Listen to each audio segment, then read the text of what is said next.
নমস্কার, সবাই কেমন আছেন? আমি খুব ভালো আছি। আশা করব আপনারাও কিন্তু ভালো আছেন। কারণ এই ভালো থাকার প্রচেষ্টাতেই আমার এই ভিডিওগুলো করা, আপনাদের কাছে পৌঁছানো এবং প্রত্যেকটা ভিডিওর জন্য না একটা কারণ থাকে যে কেন আমি ভিডিওটা করছি। প্রথমত হচ্ছে বেশ কয়েকদিন ধরে আমি পার্সোনালিটি ডিসঅর্ডার নিয়ে আমি ভিডিও করছিলাম। আমি কিন্তু সেটা এখনও করব। ক্লাস্টার সি এবং ক্লাস্টার এ বাকি রয়েছে। কিন্তু আজকে একটা বিষয় নিয়ে হঠাৎই মনে হলো যে এটা নিয়ে আলোচনা করতেই হবে। কারণ যখনই চেম্বারে এমন কোনো ঘটনা ঘটে আমি সেটা আপনাদের সাথে শেয়ার করতে চাই। যাতে আমি তো এগুলো নিয়েই কাজ করব, কিন্তু আপনারা যাতে আগে থেকে একটু সচেতন হয়ে যেতে পারেন।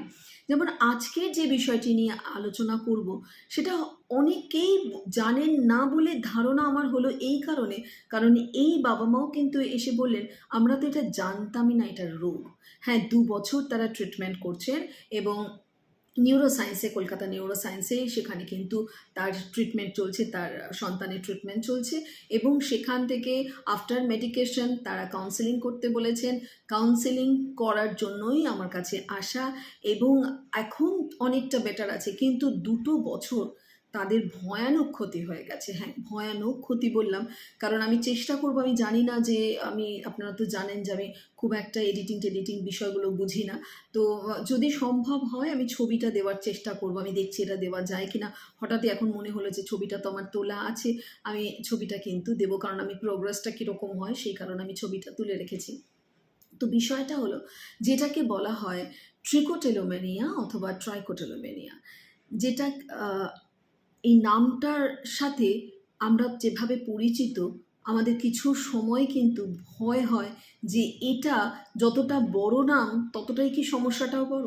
হ্যাঁ, অনেকেই হয়তো বলবেন যে সমস্যাটা বিশাল কিছু নয়, কিন্তু এটা দেখতে গেলে একটি মানুষের জীবনের আহ, অনেকটা অংশ অনেকটা অংশ জুড়ে থাকে। কারণ একটি মাধ্যমিক দেবে এইরকম একটি মেয়ে, অর্থাৎ ১৪-১৫ বছরের একটি মেয়ে, সুন্দর চুল ছিল মাথা ভর্তি, সেই চুল যদি সে টেনে টেনে সম্পূর্ণ আহ, একদম মাথা ফাঁকা করে দেয়, রীতিমতো টাকের পর্যায়ে চলে যায়, সেটা তার কতটা মানসিক যন্ত্রণার জায়গা হতে পারে এবং তার বাবা মার কতটা মানসিক যন্ত্রণার জায়গা হতে পারে সেটা বোধহয় বলাই বাহুল্য। আজকে এমন একটা বিষয় নিয়ে আমি আলোচনা করছি এবং আমি চাইছি যে এই বিষয়টা আপনারা প্রত্যেকে জেনে নিন এবং জানতে সাহায্য করুন। সেটা যেভাবেই হোক আপনারা জেনে নিয়ে আপনারা আলোচনা করুন। বাবা মাদের কাছে এটা পৌঁছানোটা খুব দরকার। প্রথমত ট্রিকোটিলোমেনিয়া কিন্তু ম্যাক্সিমাম ক্ষেত্রে মেয়েদের হয় ছেলেদের তুলনায়। আমার কাছে যে ক্লায়েন্ট, পরপর ২টো ক্লায়েন্টকে আমি কিন্তু এই রিসেন্টলি, যার জন্যই আমি ভিডিওটা করার কথা আমার মনে হলো যে আমি পরপর ২টো মেয়েকে পেলাম। একটি ক্লাস 10 এ পড়ে, যার কথা আমি এক্ষুনি বললাম, যার মাথা একদমই ফাঁকা হয়ে গেছে, তার ছবি চেষ্টা করছি দেওয়ার। আরেকটি মেয়ে রয়েছে যার এই ৭-৮ বছর বয়স। এই সময়ে, হ্যাঁ, এই দুটো স্টেজেই কিন্তু অ্যাকচুয়ালি ট্রিকোটিলোমেনিয়া সবথেকে বেশি করে দেখা দেয়। অ্যাডোলেসেন্ট পিরিয়ড থেকেই অ্যাকচুয়ালি শুরু হয়। খুব ছোট বয়সে শুরু হয় না। যাদের শুরু হয় তাদের আমরা আর্লি আর কি বলি, আর্লি স্টেজে এটা দেখা দিয়েছে। কিন্তু ম্যাক্সিমাম অ্যাডোলেসেন্ট পিরিয়ডে শুরু হয় এবং অনেক ক্ষেত্রে অ্যাডাল্টহুডেও কিন্তু এটা দেখা যায়। এটার ডেফিনেটলি ইটিওলজিটা তো বলবই, কারণটা তো বলবই। তার আগে বলি যে কি হয়। বিষয়টা হচ্ছে ট্রিকোটিলোমেনিয়াতে চুল কে টেনে টেনে, সেটা শুধু মাথার চুল হতে পারে, সেটা আইব্রোজ হতে পারে, সেটা আইল্যাশ হতে পারে এবং অনেক ক্ষেত্রে পিউবিক হেয়ারও হতে পারে।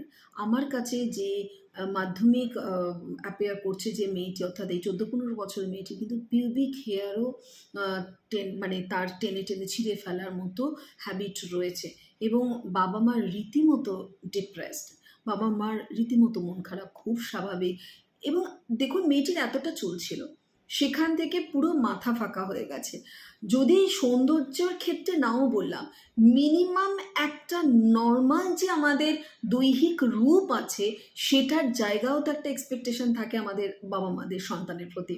সেটাও কিন্তু যদি জন্মগত হতো তাও একটা মেনে নেওয়া মেনে নেওয়া ব্যাপার ছিল, কিন্তু সেটি ক্লাস 8 থেকে মেয়েটি শুরু হলো। হঠাৎ করে চুল টানতে টানতে টানতে টানতে পুরো মাথা ফাঁকা করে ফেলেছে, আইল্যাশকে টেনে ফেলছে, তারপরে পিউবিক হেয়ার টানছে এবং সারা মাথা ফাঁকা হয়ে গেছে, আইল্যাশ পুরোপুরি গায়েব হয়ে গেছে, আইব্রো নেই, এঁকে রেখেছে। এবং মেয়েটি যখন আমার কাছে এসেছিল, ভীষণ মিষ্টি দেখতে মেয়েটিকে, সে কিন্তু টুপি পরে এসছে। এবং যখন আমি তাকে বললাম টুপি খুলতে, ভীষণ সংকোচ, খুব স্বাভাবিক। কেন এটা হয়? তাহলে নিজেই তো সেটা মানে ছিঁড়ছে তো নিজেই, চুলগুলো টেনে টেনে তুলে ফেলছে তো নিজেই, তবু কেন নিজের এতটা লজ্জা হচ্ছে? এই বিষয়েই আসবো, কেন করছে সেটা নিয়েই আসবো, এবং এই ভিডিওটা করার উদ্দেশ্যটা কি সেটা নিয়েও কিন্তু আমি, যদিও বললাম যে আপনাদের জানানোটা আমার বড় কারণ, আরেকটা কারণও কিন্তু এর মধ্যে রয়েছে। তো এটা একটা হতে পারে। এবং মেয়েদের এটা বেশিরভাগ ক্ষেত্রে মেয়েদেরই কিন্তু এই রোগটা দেখা দেয়, পুরুষদের বা ছেলেদের হয় না তা না, বেশিরভাগ ক্ষেত্রে মেয়েদের কিন্তু এই সমস্যাটা হয়। ট্রিকোটিলোমেনিয়া বা ট্রাইকোটিলোমেনিয়া যেটাই হোক না কেন, যে দুভাবেই প্রনাউন্সিয়েশনটা করা হয়। এটার ইটিওলজিটাতে বলা হচ্ছে যে স্ট্রেস, ফ্রাস্ট্রেশন, ডিপ্রেশন, অ্যাংজাইটি, এগুলো থেকে, ফিয়ার, এগুলো থেকে কিন্তু প্রথমে একটু একটু করে একটা দুটো করে চুল টানার অভ্যেস, এবং এই চুল টানতে টানতে সেটা তাদের একটা স্ট্রেস রিলিফের কাজ করে যাচ্ছে। যখনই স্ট্রেস রিলিফের কাজ করছে তখন সে আরও বেশি করে করছে, এবং এটা কাইন্ড অফ ওসিডি। কারণ ওসিডি মানে অবসেসিভ কম্পালসিভ ডিসঅর্ডার, এটাও কিন্তু এক ধরনের অবসেশন চলে আসে এবং একটা কম্পালসিভনেসও চলে আসে। হাতটা চেষ্টা করেও বন্ধ করতে পারছি না, কোনো রকমভাবেই কিন্তু আমার হাতটাকে আমি কন্ট্রোল করতে পারছি না। এবং অনেক ক্ষেত্রে ব্রেন এইরকম একটা মেকানিজমের মধ্যে থাকে যে ব্রেন কিন্তু বুঝতেও দিচ্ছে না যে হাতটা তোমার মাথায় চলে যাচ্ছে, কনসাস করছে না ব্রেন। ব্রেন চাইছে ওই আরামটাকে গ্রহণ করতে। ভাবুন একবার কি ভয়ানকভাবে আমাদের এগুলো কাজ করে। অ্যাংজাইটি, স্ট্রেস, ডিপ্রেশন, মন খারাপের জায়গা ডেফিনেটলি, এবং তার সাথে একটা ফিয়ার ইমোশন কাজ করে, যেখান থেকেও কিন্তু ট্রিকোটিলোমেনিয়ার মতো এইরকম ভয়ানক একটা রোগ আসতে পারে টিনেজদের ক্ষেত্রে, অ্যাডাল্টহুডেও আসে যেটা বললাম। তো এই মেয়েটির ক্ষেত্রে যেটা বলবো, আরেকটা সমস্যা আরও হয়, এটা ট্রিকোটিলোমেনিয়ার ক্ষেত্রে হয়, যেটাকে আমরা ট্রিকোফ্যাগিয়া বলে থাকি। সেটা হলো, এই যে চুলগুলো তো জোর করে টানা হচ্ছে, সেটা তো নর্মাল যে হেয়ার ফল হয় সেটাতে কিন্তু হেয়ার বলটা থাকে না, অর্থাৎ চুলটা আপনি যদি জোর করে একটা চুল টানেন দেখবেন চুলের সাথে স্ক্যাল্প লেগে থাকে। এটা খাবার অভ্যেস থাকে, এটা অনেকটা একটা পাইক রোগের মতো আমরা বলি। তো এটা কিন্তু ট্রিকোফ্যাগিয়াতে আমরা ফেলি, এই হেয়ার বলটা পর্যন্ত তারা খায়। ভাবুন একবার যে কোথা থেকে রোগটা কোন জায়গায় কোন পর্যায়ে গিয়ে আমাদেরকে কীভাবে লাইফস্টাইলটাকে একটা যন্ত্রণার দিকে নিয়ে চলে যায়। স্ট্রেস অ্যাংজাইটির কথা বলছিলাম না, স্ট্রেস অ্যাংজাইটি অত্যন্ত যদি অথরিটেরিয়ান প্যারেন্ট হয়ে থাকে, অর্থাৎ প্রচণ্ড পরিমাণে কন্ট্রোল করার মতো প্যারেন্ট হয়ে থাকে, বা প্যারেন্টিং স্টাইল যদি কন্ট্রোলিং প্যারেন্টিং স্টাইল হয়ে থাকে, তাহলে অনেক ক্ষেত্রে সন্তানের মধ্যে এই ধরনের প্রবণতা আসে, যেটা আমার আরেকটা উদ্দেশ্য এই ভিডিওটা করার জন্য। বিষয়টা হলো যে এই মেয়েটির ক্ষেত্রে যখন আমি সেশন শুরু করলাম, আচ্ছা এক্ষেত্রে আরেকটা কথা বলি যে এগুলো কিন্তু ধৈর্য ধরে ট্রিটমেন্ট করতে হয়। আজকে আসছেন কালকে চলে যাবে, গায়েব হয়ে যাবে, সম্ভব নয়। যদি অ্যাডাল্ট হয় তাহলে সে তার পয়সার কথা ভেবে, সে তার আসা যাওয়ার কষ্টের কথা ভেবে আবার ডাক্তারের কাছে যেতে হবে, আবার আমাকে সাইকোলজিস্টের কাছে যেতে হবে, কাউন্সিলরের কাছে যেতে হবে, ইত্যাদি ইত্যাদি ভাবনাগুলোকে যদি প্রায়োরিটি লিস্টে রাখতে পারেন, সেখানে যদি নিজেকে কন্ট্রোল করতে পারেন, তাহলে ফাইন এনাফ, তাহলে তার একবার দুবারেই হয়ে যাবে। কিন্তু এই অ্যাডোলেসেন্টের বাচ্চাদের ক্ষেত্রে যখন এই সমস্যাটা হয় তখন কিন্তু অনেক দিন সময় লাগে, ধৈর্য ধরে কাউন্সেলিং করতে হয়, কারণ কনস্ট্যান্ট চুল উঠতে থাকে, মানে হেয়ার গ্রোথ হয়, আবার সেটাকে তুলে ফেলে দেয়, হয়তো রেশিওটা কমতে কমতে কমতে কমতে কমতে এবং যেভাবে আমরা ট্রিটমেন্টটা করি সেইভাবে ট্রিটমেন্টে রেসপন্স করতে করতে, কারণ বেশিরভাগ ক্ষেত্রে সিবিটি এবং HRT এই ধরনের আমি আসছি যে কীভাবে চিকিৎসা পদ্ধতি হয়। কিন্তু এটা ভাবলে হবে না যে দুবার একবার কাউন্সেলিং করলাম তারপরে কিন্তু এটা পুরোপুরি ঠিক হয়ে যাবে। এটা আমি আগে থেকে আপনাদের জানিয়ে দিলাম, এটা কিন্তু সময়ের সাপেক্ষ ব্যাপার। তো যাদের একটু একটুও করে হচ্ছে, যদি তোমরা ইয়াং জেনারেশন কেউ এটার মধ্যে পড়ে থাকো, ইমিডিয়েট কিন্তু এটা বন্ধ করো। কোনো রকমভাবে হাত দেবে না, নিজেরা যেভাবে পড়ো নিজেদেরকে আটকাও, নাহলে এটা একটা লং টার্ম প্রসেস, কিন্তু অনেক দিনের জন্য একটা ট্রিটমেন্টের মধ্যে ঢুকতে হয়। এবারে হচ্ছে যে এই যে বিষয়টা বলছিলাম কারণ কিন্তু ম্যাক্সিমাম ক্ষেত্রেই থাকে একটা কেমিক্যালি ইমব্যালেন্স থাকে, অর্থাৎ নিউরো ট্রান্সমিটারের যদি কোথাও সেক্ষেত্রে গণ্ডগোল থাকে তাহলেও হতে পারে। আরেকটা কারণে হয় যেটা বললাম, ফ্রাস্ট্রেশন, ডিপ্রেশন, প্রচণ্ড পরিমাণে negative thinking of her self বা হিমসেলফ, এটা একটা থাকে। পারিপার্শ্বিক পরিস্থিতির জন্য হতে পারে। এই মেয়েটির ক্ষেত্রে যেটা হয়েছিল যে ছোটবেলা থেকেই বাবা মার ভয়ানক এক্সপেকটেশন ছিল মেয়েকে কিন্তু কোনো একটি খেলাতে পারদর্শী করবে, এবং সেই কারণে প্রত্যেক দিন অনেকটা সেই দাঙ্গালের বাবার মতো, আমির খানের মতো ক্যারেক্টারটা রয়েছে তার বাবার, এবং ছিল আর কি। এখন অনেক তিনি ফ্লেক্সিবল হয়েছেন, এখন তিনি অনেক বুঝতে পারছেন যে কি করা উচিত। তো মেয়েটির ভার্সানে যে আমি চাই বা না চাই, শরীর খারাপ হোক না হোক, বৃষ্টি হোক না হোক, ভোরবেলা ঘুম পেত, কাঁদতাম, তবু আমাকে নিয়ে গিয়ে প্লেগ্রাউন্ডে দাঁড় করিয়ে দেওয়া। যদিও অনুশাসন ছাড়া তো কখনো বড় হওয়া যায় না। দেখুন আজকে কিন্তু সত্যি কথা বলতে এই মেয়েটি কিন্তু প্রচণ্ড ভালোবাসে তার গেমটাকে। আমি নামটা বলছি না, গেমটারও কথা বলছি না, কারণ পরবর্তী সময় হয়তো আমরা তাকে একটা ভালো জায়গায় দেখতে পাবো। তাই এটাকে সম্মান জানিয়ে, অনেকেই চান না যে এই বিষয়গুলো নিয়ে খোলাখুলি আলোচনা হোক, তাই বললাম না গেমটার কথাও। তো এই মেয়েটির কিন্তু পরবর্তী সময় একটা ব্রাইট ফিউচার রয়েছে, কিন্তু সেই ছোটোবেলা তার মনে হচ্ছে তার উপর টর্চার হচ্ছে, এবং এখন সে 15 বছর বয়স, এখনও কিন্তু সে মনে করছে তার বাবা মা যদিও কাইন্ড অফ একটু তো ছিলই, অত্যন্ত বেশি কন্ট্রোলিং যদি একটা অ্যাটিটিউড থাকে, যে তার কষ্টটা মিনিমাম ভ্যালিডেশন যদি না দেওয়া যায় তাহলে সমস্যা তো সে জায়গা থেকেই থাকে। তো এটা একটা কারণ ছিল, এবং সে প্রত্যেক দিন ফ্রাস্ট্রেটেড হয়ে যেত, প্রত্যেক দিন কান্নাকাটি করতো। মাও হেল্পলেস ছিলেন, মাও কিন্তু এটাকে সাপোর্ট করতেন, বাবার এই কাজটিকে মাও সাপোর্ট করতেন, এবং মাও কিন্তু তাকে বকাঝকা।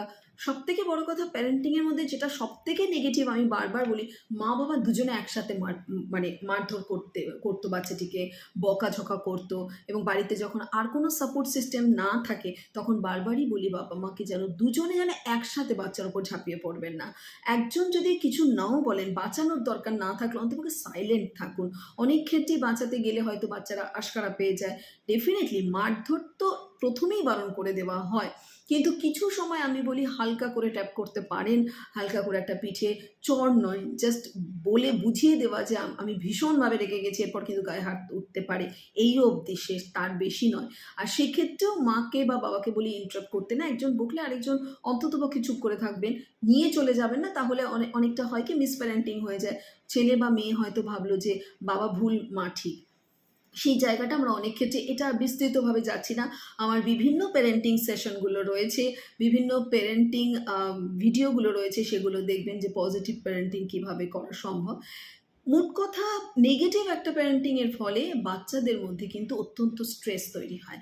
আরেকটি বাচ্চার কথা যেটা বললাম, যে বাবা মার সেপারেট হয়ে গেছে, এবং সেই সেপারেশনটাও একসাথে একই জায়গায় রোজ ঝগড়া করে থাকার থেকে কোনো সময় সেপারেশনটা আমার মনে হয় অবশ্যই ভালো হতে পারে সকলের জন্য।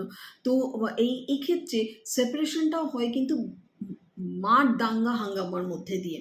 তো বাচ্চাটির মধ্যে এতটাই তার প্রভাব পড়ে, 8-9 বছরের বাচ্চা, তো তখন কিন্তু তার এই রোগটা দেখা দেয়, এবং সেও কিন্তু তার সমস্ত মাথা ফাঁকা করে দিয়েছে। পুরো মাথাটা নয়, তার জায়গায় ছোট ছোট গোল গোল গোল গোল করে সে কিন্তু ওই রকম চুল টেনে টেনে একদম ফাঁকা করে ফেলেছে। তো এটা কিন্তু তার একটা হয়েছে সেপারেশন অ্যাংজাইটি থেকে হয়েছে, স্ট্রেস থেকে হয়েছে। বেশিরভাগ ক্ষেত্রে ইটিওলজি এই দুটোকেই ধরা হয় যে নিউরো ট্রান্সমিটার অর্থাৎ কেমিক্যাল রিয়াকশনের জন্য ব্রেন থেকে কেমিক্যাল রিয়াকশনের একটা ব্যাপার থাকে। আর সেকেন্ডারি হলো যে সেকেন্ডারি না, আমার মনে হয় এটাই প্রাইমারি, যে স্ট্রেস রিলেটেড একটা থাকে, অ্যাংজাইটি থাকে, নানান ধরনের ভাবে নানান মানে ডিপ্রেশনের নানান গ্রেড থাকে, সিভিয়ার ডিপ্রেশন থাকতে পারে, অনেক কারণ থাকতে পারে এই ধরনের ট্রিকোটিলোম্যানিয়া হওয়ার জন্য। এবং ও যেহেতু ওসিডির আন্ডারে এটাকে ধরা হয় যে হ্যাঁ এটা একটা ওসিডির একটা ট্রেড রয়েছে, সেই কারণে কিন্তু চেষ্টা করেও অনেক সময় কিন্তু আটকানো যাচ্ছে না। তাকে হয়তো বকাঝকা করা হচ্ছে, মারধর করা হচ্ছে, অন্ধকারে দাঁড় করিয়ে দেওয়া হচ্ছে, বা বড়দের ক্ষেত্রে নানানভাবে পানিশমেন্ট দেওয়া হচ্ছে, কিন্তু তাতেও কিন্তু অবসেসিভ কম্পালসিভ যেহেতু বিষয়টি, তাই তারা থামতে পারছে না। এক্ষেত্রে আমাদের ট্রিটমেন্ট যেটা হয়, এবার ট্রিটমেন্টে আসি, এক হচ্ছে হ্যাবিট রিভার্সাল ট্রিটমেন্ট। যে হ্যাবিট অর্থাৎ যে হ্যাবিটটা তার তৈরি হয়েছে এই চুল টানাটা, সেই হ্যাবিটটাকে কী করে রিভার্সাল মোডে নিয়ে আসা যায় সেটার একটা ট্রিটমেন্ট হয়। আরেকটা তো সিবিটি রয়েইছে, এবং এটা কিন্তু লং টার্ম প্রসেস। আবারও বলছি, সেই কারণে যারা মনে করছেন, বাবা মা এসে যখন বললেন যে আমি জানি না বিষয়টা এটা রোগ কিনা, তখনই মনে হলো যে এখনও অনেক মানুষ কিন্তু এই বিষয়গুলো সম্পর্কে জানেন না।